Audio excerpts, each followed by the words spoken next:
आज लंदन में राहुल के बयानों पर हुंकार भरने का वक्त है, लेकिन सवाल यह कि क्या 2024 में वाकई राहुल गांधी चमत्कार करेंगे?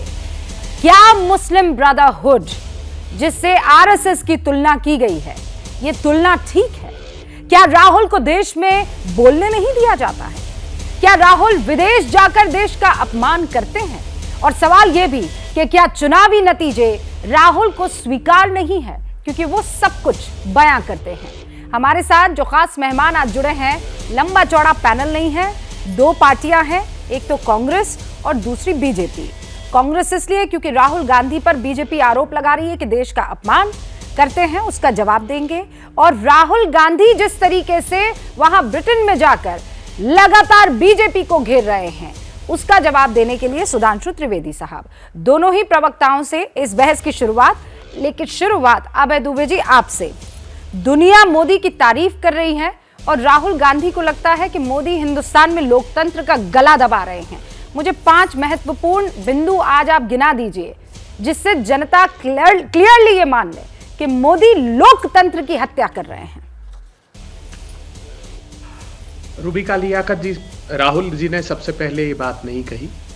ये बात सर्वोच्च अदालत के न्यायाधीशों ने सड़कों पर आकर कही, पत्रकार वार्ता लेकर कही और देश के नागरिकों से अपील की कि आप भारत के प्रजातंत्र को, भारत के लोकतंत्र को बचा लीजिए।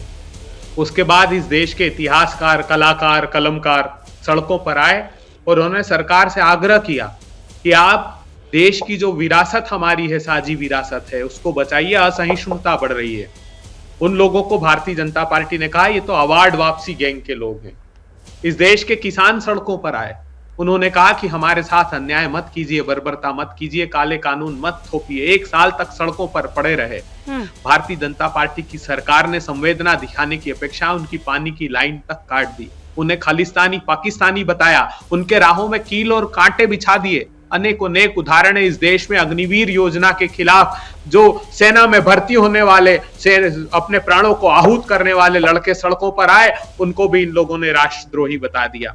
इस देश में एमएसएमई को नियोजित रूप से तबाह कर दिया। वो लगातार गुहार लगाते रहे, लेकिन कुछ धन्ना सेठों को धन अर्जना की चेष्टा में उनके साथ भी अन्याय किया। 60 लाख एमएसएमई परमानेंट बंद हो गए, 12 करोड़ लोगों के रोजगार छीन गए, 84% लोगों की आमदनी घट गई।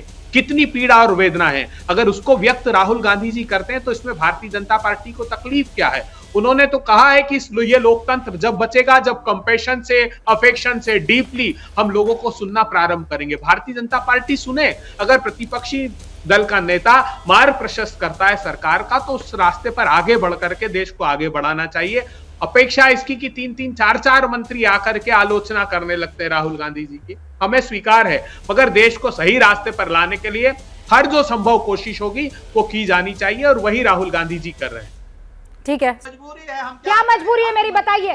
मैं अभी आपको बताती हूँ कि मैंने ओए होए होए होए, नमकीन के चटकारे लेते हुए टकटकी मार के डिबेट शो को पॉज रिपीट कर कर के देख रहे हैं जोगिंदर जी। इनकी तरह आप भी देखें अपनी फेवरेट डिबेट्स को रिपीट कर, और डाउनलोड कीजिए एबीपी लाइव ऐप अपने स्मार्ट टीवी पर।